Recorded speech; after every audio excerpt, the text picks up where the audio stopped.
My name is Megan, and at 42, I've finally found a sense of calm in my life. It was a long, painful journey to get here, especially after losing my husband, Tom, to cancer 3 years ago. We shared 15 years together, and some mornings I still instinctively reach for his side of the bed, only to find it empty. Tom left me everything: our spacious suburban house and roughly $700,000 in savings and investments. It's a substantial sum, but I'd give it all up in a heartbeat to have him back. Still, I've built a comfortable life for myself. I work as an HR manager at a tech firm downtown, and I've grown to cherish my own company. My parents, however, see my life as unfulfilled.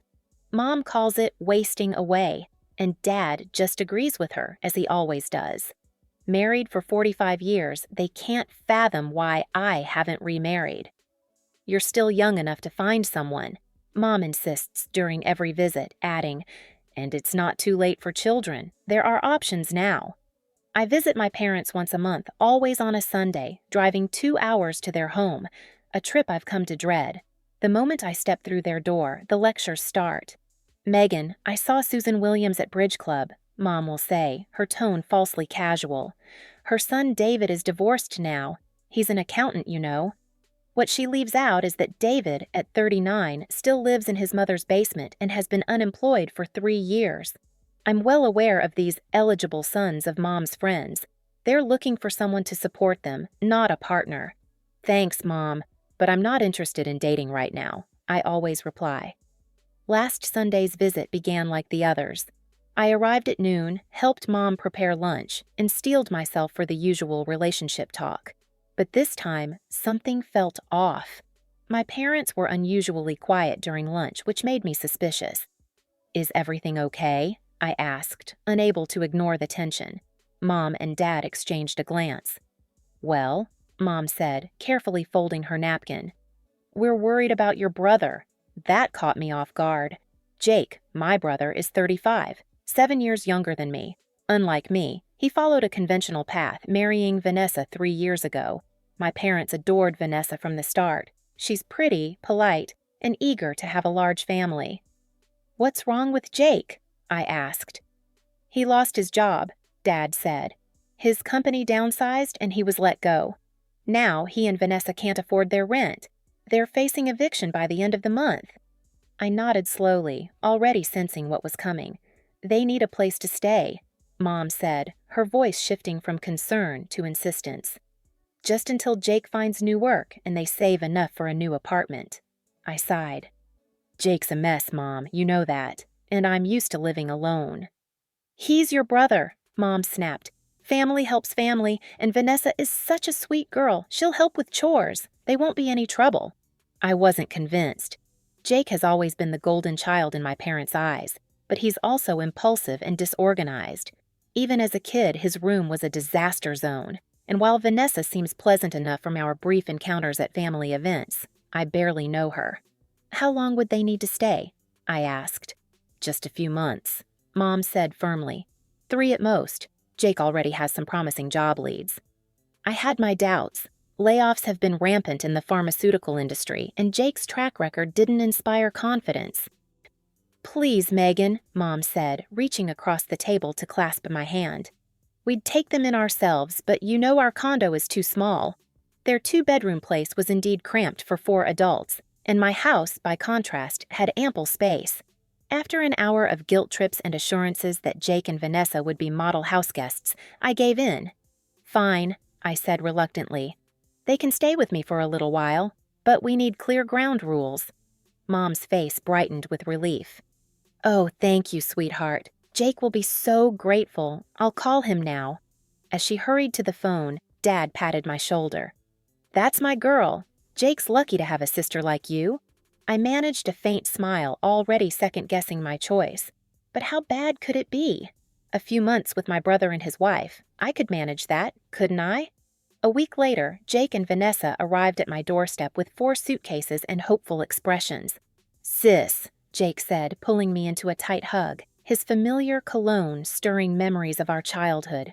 "Thank you so much for this. We promise we won't be a burden." Vanessa stood slightly behind him, her blonde hair neatly tied back. "We can't thank you enough, Megan. she said softly, her voice warm and sincere. "This means everything to us." I led them to the guest bedroom on the first floor. "Make yourselves at home," I said, handing Jake a set of house keys. "I've cleared some kitchen cabinets for your things." "This is so kind of you," Vanessa said, glancing around the room. "I'd love to help out while we're here. I can cook and clean. It's the least I can do." "That would be great," I replied, feeling a flicker of relief. Maybe this could work out after all. I usually get home around 6, and I'm not much of a cook. "No problem at all," Vanessa said with a warm smile. "I'll handle dinner every night." We settled on a simple plan. I'd cover groceries for all of us, and they'd take care of cooking and cleaning until they found jobs. I also asked them to be mindful of utilities. Tom and I had installed smart thermostats and LED lighting to keep bills low, and I wanted to maintain that. The first few weeks were surprisingly pleasant.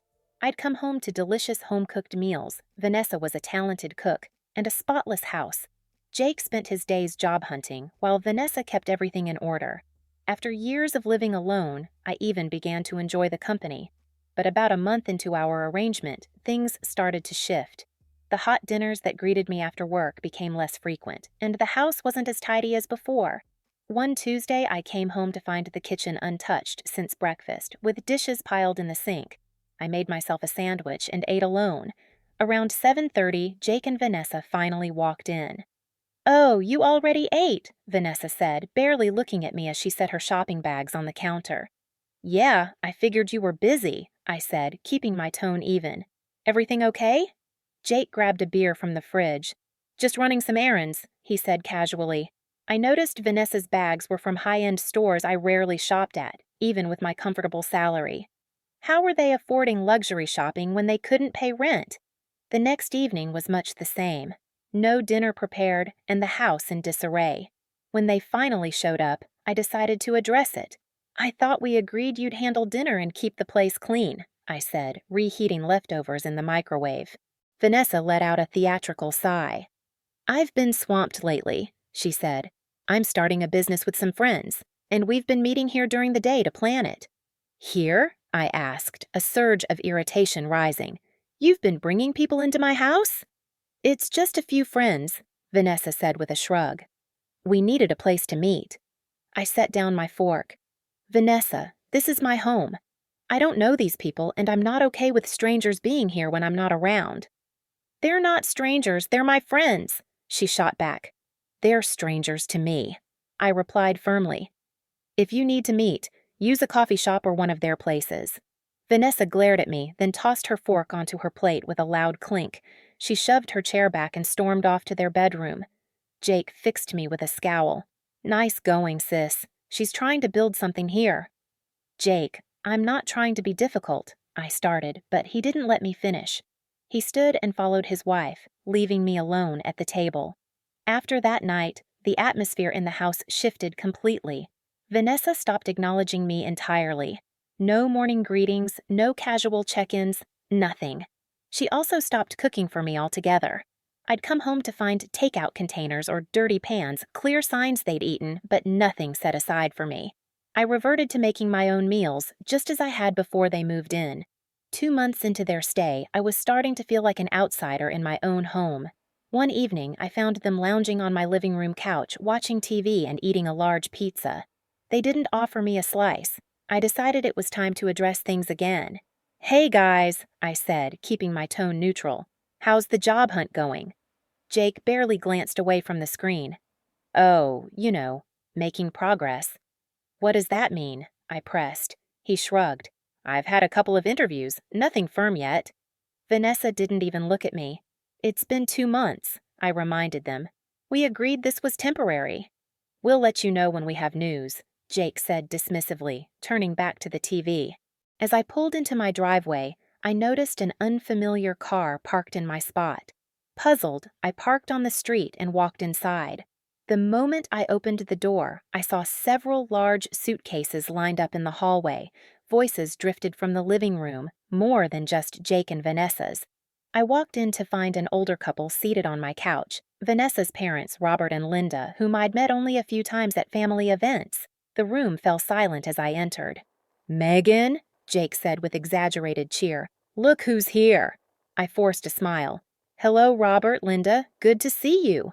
Linda gave a curt nod. Megan. Keeping my tone light despite the anger simmering inside, I said, Jake, can we talk for a minute? He followed me upstairs to my home office. Once the door was closed, I turned to him. What's going on? Why are Vanessa's parents here with suitcases? Jake ran a hand through his hair, looking uneasy. They're just staying for a week. They're heading to Arizona to visit Vanessa's brother afterward. You didn't think to ask me before inviting them to stay in my house? I asked, my voice sharpening. Please, Megan, Jake pleaded. It's only a week. They'll be gone before you know it. I took a deep breath, trying to stay calm. This is exactly what I meant, Jake.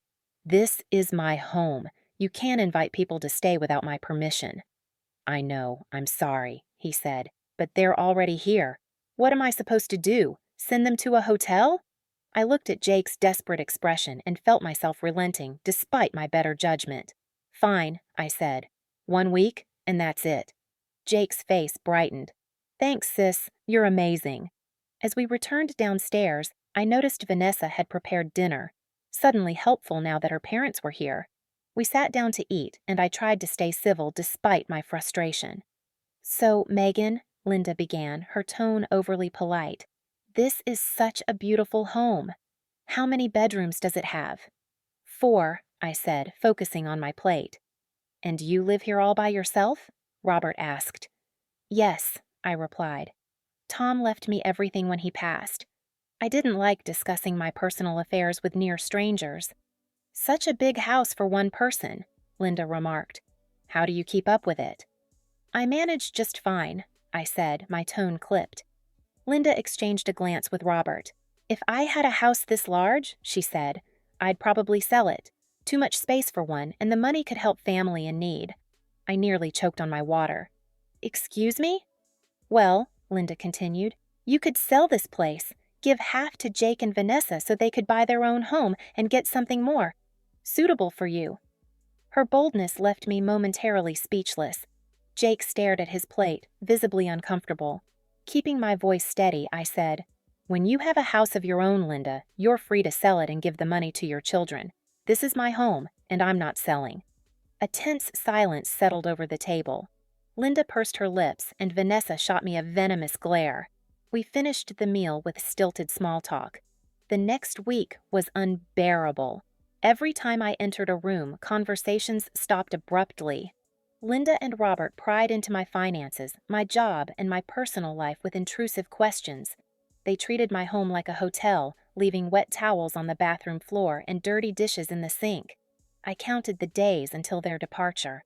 When Friday finally arrived, I felt a wave of relief as I drove home from work, eager for their exit. Soon it would be just me, Jake, and Vanessa again. Not ideal, but a vast improvement over having Vanessa's parents in my home. As I turned onto my street, I mentally prepared for a serious talk with Jake. 3 months had passed, and they showed no intention of leaving.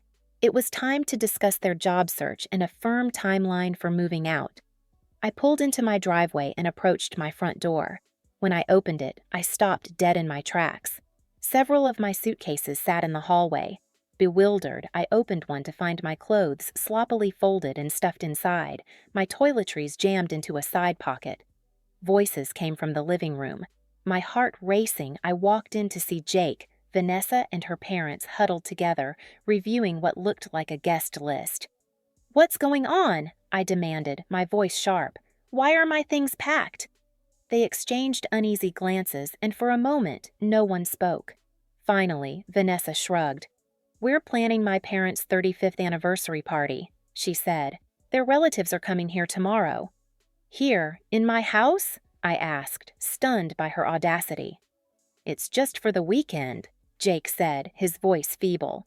"And where am I supposed to go?" I pressed, my anger rising. "We thought you could stay at a hotel," Vanessa replied nonchalantly. "Or maybe with your parents. We need the space for the guests."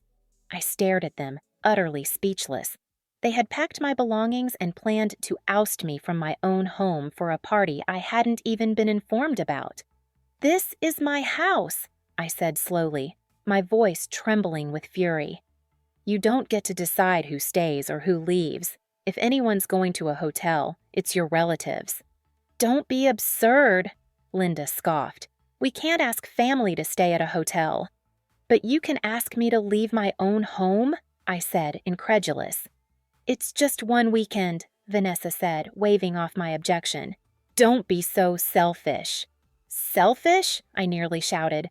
"I've let you live here rent-free for 3 months. I've paid for your groceries, covered all the utilities, and tolerated your complete disregard for my home and privacy." "You're being dramatic," Vanessa said, rolling her eyes. I turned to Linda. "I want your parents out of my house by tomorrow," I said firmly. "And there will be no party here." Linda gasped. "You can't do that. We've already invited everyone." "Watch me," I replied, my voice icy. I looked at Jake. I expected better from you. He at least had the grace to look embarrassed, but he stayed silent, offering no defense. Furious, I stormed upstairs to my bedroom, slammed the door, and called my mother. My hands shook so badly I could barely press the buttons.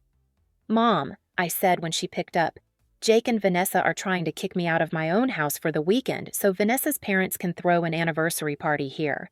There was a long pause. "Jake mentioned something about a small gathering," she said cautiously. "You knew about this?" I asked, stunned. "Well, yes," she admitted. "It seemed reasonable to me. It's just one weekend, Megan." Her words hit like a blow. "It's my house, Mom. They didn't even ask me." "Family helps family," she said, repeating her familiar mantra. "Why don't you stay with us for the weekend? It'll give you a break from the tension." In that moment, I realized my parents were complicit. They had known about the plan and endorsed Jake and Vanessa's actions. "I have to go," I said, hanging up. Sitting on my bed, I grappled with the betrayal. My own family was trying to take over my home, and my parents were backing them. Anger and hurt surged through me, but above all, I felt a steely resolve. I woke up early Saturday morning, my mind clear and a plan in place. The house was silent. I checked my phone. 7:15 a.m. Perfect timing. Peering out my bedroom door, I saw an empty hallway. I crept downstairs and confirmed what I'd hoped. Jake, Vanessa, and her parents were out, likely shopping for party supplies. This was my opportunity. The previous night, after our confrontation, I'd played along. I went downstairs, forced a smile, and told them they were right. I'd been selfish. I agreed to let them have their party. When Mom called back, I told her I'd stay with them for the weekend. Jake looked relieved, Vanessa smirked, and her parents seemed victorious. They thought they'd won, but they had no idea what I was planning. As soon as they left that morning, I got to work. I called a 24-hour locksmith I'd found online the night before. He promised to arrive within the hour. While waiting, I gathered all of Jake and Vanessa's belongings: clothes, toiletries, shoes, everything. I did the same with Linda and Robert's things, packing them neatly into their suitcases and duffel bags. The locksmith, Mike, arrived at 8:30 a.m. By 10 a.m., every lock in my house had been changed. I paid him, thanked him warmly, and dragged all the suitcases out to the front lawn. Then I settled in my living room with a cup of tea and waited. Around noon, a car pulled into my driveway. Jake, Vanessa, and her parents stepped out, carrying grocery bags and party decorations. They spotted the suitcases immediately, their faces clouding with confusion as they approached the front door. I heard Jake's key in the lock, followed by the sound of it failing to turn. Then came the knocking. "Megan, the key isn't working," Jake called through the door. I walked to the door but didn't open it. "That's because I changed the locks," I said calmly. A stunned silence followed, then Vanessa's voice, sharp and demanding. "What? Open the door right now." "No," I replied firmly. "I want all of you off my property." "You can't do this," Linda shrieked. "Our party is tonight. People are coming." "You should have thought of that before trying to force me out of my own house," I said, my voice steady. Jake's tone turned pleading. "Megan, come on, we can work this out." "There's nothing to work out," I said. "You've taken advantage of my generosity for months, disrespected me in my own home, and now tried to push me out for a party I never agreed to. We're done." Below is the final continuation of the narrative. rewritten in English to maintain the original content and meaning with approximately 10 to 15% of the wording changed for freshness, as per your instructions. The character names remain consistent: Megan as the narrator, Tom as her late husband, Jake as her brother, Vanessa as his wife, Robert and Linda as Vanessa's parents, and Emily as the cousin. The story flows seamlessly from the previous segments, with logical paragraph breaks for readability. Minor grammar and phrasing adjustments ensure clarity and coherence, while the tone and emotional nuances, such as Megan's resolve, relief, and newfound empowerment, are preserved. The narrative remains cohesive, incorporating the new segment you provided, and concludes the story with a sense of closure. Vanessa pounded on the door, shouting, "You can't do this! Let us in right now, or I'll call the police." "Go ahead," I replied calmly. "I'll explain how you've been living in my home without permission and refusing to leave when asked. I'm sure the police will find that interesting." Jake tried a softer tactic. "Sis, please. Where are we supposed to go?" "That's not my concern anymore," I said. "You've had 3 months to figure it out. Time's up." Linda was sobbing about her ruined anniversary, with Robert trying to console her. Vanessa switched from pounding to kicking the door. "If you damage my property, I will call the police," I warned. The kicking stopped. "Mom and Dad are going to hear about this," Jake threatened. "I'm sure they will," I said. "Now leave before I involve the authorities." There was more arguing, begging, and threats, but I held my ground. Eventually, I heard the sound of suitcases being loaded into cars. Peering through the window, I watched as Jake and Vanessa drove off in one car, followed by Linda and Robert in another. Almost immediately, my phone buzzed. Mom's name lit up the screen. I declined the call. A flood of text messages followed. "Mom, what have you done? Jake says you threw them out." "Dad, call us now, young lady." I silenced my phone, brewed another cup of tea, and sat in the serene quiet of my home, reclaimed at last. Over the next few days, the messages poured in. My parents' texts grew harsher, labeling me cruel, selfish, and heartless. Jake sent a lengthy message declaring he was cutting ties with me forever. I didn't reply to any of them. After a week, I turned my phone back on permanently. The barrage had dwindled. Through my cousin Emily, I learned that Jake and Vanessa had moved in with my parents. Apparently, my parents' perspective shifted quickly when they experienced Jake and Vanessa's entitled behavior firsthand. Emily said they'd given Jake and Vanessa an ultimatum: find jobs within 2 months and save for their own place, or leave. I couldn't help but smile at the irony. It's been a month since I changed the locks. My parents still aren't speaking to me, and I've found peace in their silence.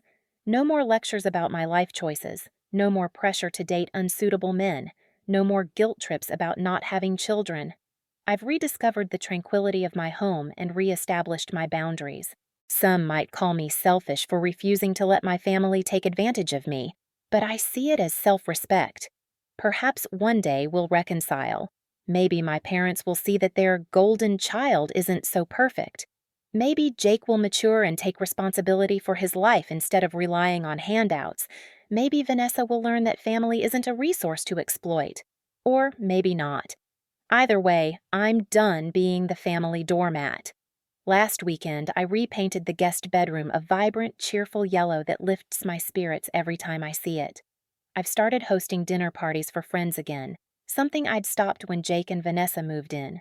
I'm living life on my own terms. It may not be the life my parents pictured: no husband, no children, just me in my spacious house. But it's mine. After standing up for myself and setting boundaries even my family couldn't cross, I'm proud of it. As I walk through my quiet house, the yellow walls glowing in the evening light, I know I've built more than a home. I've built a life that's truly mine.